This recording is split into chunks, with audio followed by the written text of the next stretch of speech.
അപ്പോളേ ഒരു കാര്യങ്ങളോട് പറയാണ്ട് ഒറ്റ കാര്യം ഇത് നിങ്ങൾ ചെയ്യണം. ഇത് നമ്മളെ ചെക്കനും വേണ്ടി നിങ്ങൾ ചെയ്യണം.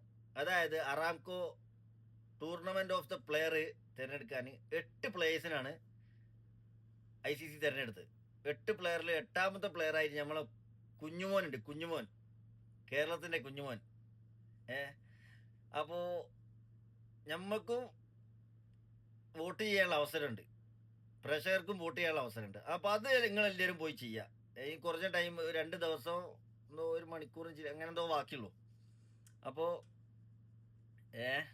നിങ്ങളൊക്കെ എന്ത് ചെയ്യുക, ഓരോ സൈറ്റിലോ അല്ലെങ്കിൽ ഓരോ ആപ്പ് ഡൗൺലോഡ് ചെയ്തിട്ടോ Aramco player of the tournament തിരഞ്ഞെടുക്കാനുള്ള ഒരു അവസരം നമുക്കുണ്ട്. അത് നമുക്ക് എന്ത് ചെയ്യുക, ആ വോട്ട് നമുക്ക് സഞ്ജുവിന് കൊടുക്കാം.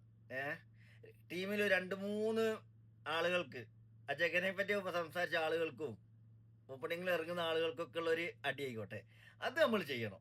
അത് നമ്മൾ ഭാഗത്തുനിന്ന് മസ്റ്റായിട്ട് നമ്മളെ ചെക്കൻ ചെയ്ത് കൊടുക്കണം. ഓക്കെ, അത് നമ്മൾ ചെക്കന് ചെയ്യാൻ പറ്റുള്ളൂ. അപ്പൊ അത് നമ്മൾ ചെയ്തില്ലെങ്കിൽ പിന്നെ നമ്മൾ എന്തിനാ കേരളക്കാരനാ സഞ്ജുവിന്റെ ഫാനാന്നൊക്കെ പറയുന്നത്. സഞ്ജു ഫാൻ ചെയ്യട്ടോ, അടിച്ചടി കരിയാളി, അടിച്ചങ്ങ് പൊട്ടിച്ചാളി ആ വോട്ട് കേട്ടോ. വെബ്സൈറ്റ് തന്നെ പൊട്ടിപ്പോട്ടെ, അമ്മാതിരി വോട്ടിങ് അയക്കണം കുഞ്ഞോന് കിട്ടണ്ടി. ടൂർണമെന്റിൽ ഹിറ്റ് ചെയ്യാൻ പോണ ആൾക്കാർ വേറെ ആളൊക്കെ പറഞ്ഞ് വന്നോളുണ്ട്. അതൊക്കെ അടിച്ച് അതിനൊക്കെ മേലേക്ക് നമ്മൾ വെച്ചെടുക്കണോ. ഒന്ന് പോയി ചെയ്യ് വേഗോ.